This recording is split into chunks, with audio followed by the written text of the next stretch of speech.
पिता पुत्र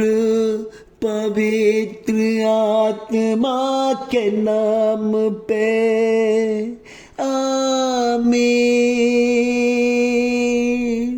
आमीन आमीन आमीन। हो पवित्र आत्मा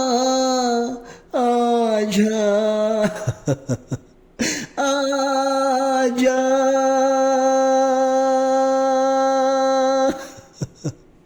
आजा ओ पवित्र आत्मा आजा मेरे पवित्र प्रार्थना में आजा आजा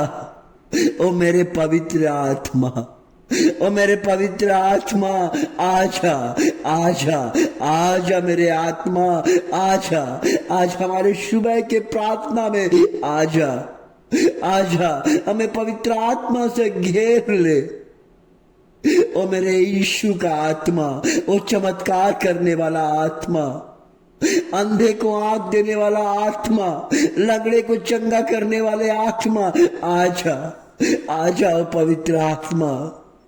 आजा जेरुके के अंधे के आंख को खोलने वाला पवित्र आत्मा आजा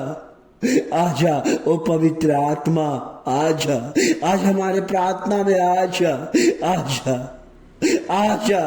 हमें शांति दे पिता परमेश्वर हमारे परिवार को शांति दे हमारे लोगों को शांति दे जो आज प्रार्थना में मांग रहे हैं पिता परमेश्वर जो पुकार रहे हैं पिता परमेश्वर उनकी आवाज का उत्तर दे पिता परमेश्वर उसकी आवाज का उत्तर दे पिता परमेश्वर उनके आंसुओं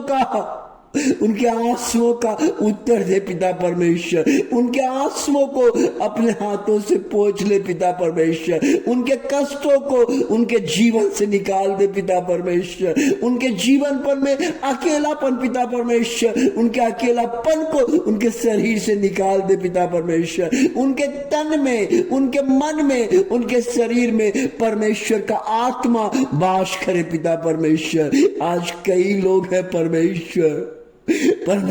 आज कई लोग हैं पिता परमेश्वर जो रो रहे हैं जो अपने मुंह से कुछ बोल नहीं सकते परमेश्वर जो प्रार्थना नहीं कर सकते परमेश्वर उसका मन टूट गया है जीवन से मन टूट गया कहता है ईश्वर है ही नहीं हम कहाँ जाएंगे हम कहाँ प्रार्थना करेंगे ईश्वर है ही नहीं परमेश्वर आप कहते हैं कि मैं टूटे हुए मन वालों को बीच खड़ा रहने वाला परमेश्वर हूँ उनका मन टूट गया है घबरा गया है हमेशा रोता है हमेशा कांदता है हमेशा गुहार लगाता है कि मेरा रक्षा करने वाला कौन है मेरे पीछे खड़ा होने वाला कौन है मुझे कर्ज से मैं तो डूब चुका हूँ मेरा जीवन तो बर्बाद हो चुका है और मेरा कर्जदार मेरे घर में आके दरवाजा खटखटाता है उसको पैसा कौन देगा मेरा भाई लोग रो रहे हैं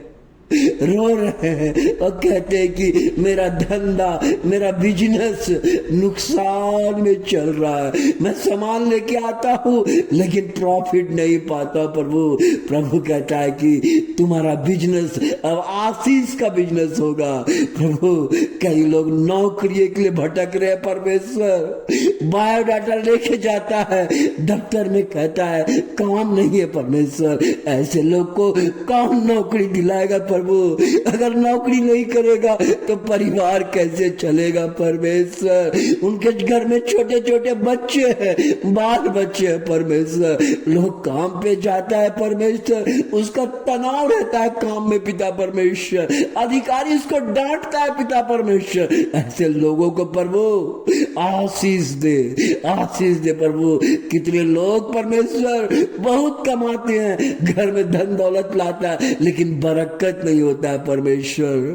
पर 1,000 लाता है, 10,000 खर्चा होता है परमेश्वर। ऐसे लोगों को आशीर्वाद दे पिता परमेश्वर। कई लोग हैं पिता परमेश्वर जो जेल में है प्रभु जी, उसका परिवार को कौन चलाएगा? जेल में है, घर का मालिक जेल में है, तो लोग बच्चा निराश हो गया, उसकी पत्नी निराश हो जाता है, उसके माता पिता निराश हो जाता है। ऐसे परिवार को कौन सहायता देगा? घबराइए मत, प्रभु सहायता देगा, प्रभु उसको छुड़ाएगा, प्रभु हर काम को करेगा, प्रभु हर काम को करेगा। किसान भाई खेत में जाता है, अनाज लगाता है, जब काटने का मौका आता है निराश ही निराश, फल मर जाता है, गाछ हवा से गिर जाता है, किसान निराश हो जाता है, कहता है चिंता मत करो, तुम्हें आशीष ही आशीष मिलेगा, मत घबराओ, मैं परमेश्वर हूँ, मैं अंधे को आँख देने वाला परमेश्वर हूँ, मैं लोगों को धनवान बनाने वाला परमेश्वर हूँ, पूरा संसार मेरा है और मैं तुम्हें नहीं छोड़ूंगा, मैं तुझे नहीं त्यागूंगा, मैं तुझे नहीं गिरने दूंगा, क्योंकि जहां यीशु है वहां शांति है, जहां यीशु है वहां तरक्की है, जहां यीशु है वहां हर काम असंभव काम जो मनुष्य से नहीं हो सकता, जो मनुष्य हार गया है। आप जानते हैं कि एक मछुआरा रात भर मछली पकड़ रहा था, अपना दिमाग से पकड़ते पकड़ते थक गया, लेकिन जब यीशु आया, यीशु ने कहा और उसे वचन सुनाया, उन्होंने वचन सुना और वचन सुनने के बाद बोला नाव को थोड़ा गहरे जल में लेके चलो, झील में लेके चलो और तुम अपने जाल को डालो। उन्होंने जाल डाला, इतना सारा मछली फंसा कि वो देख के रोने लगा,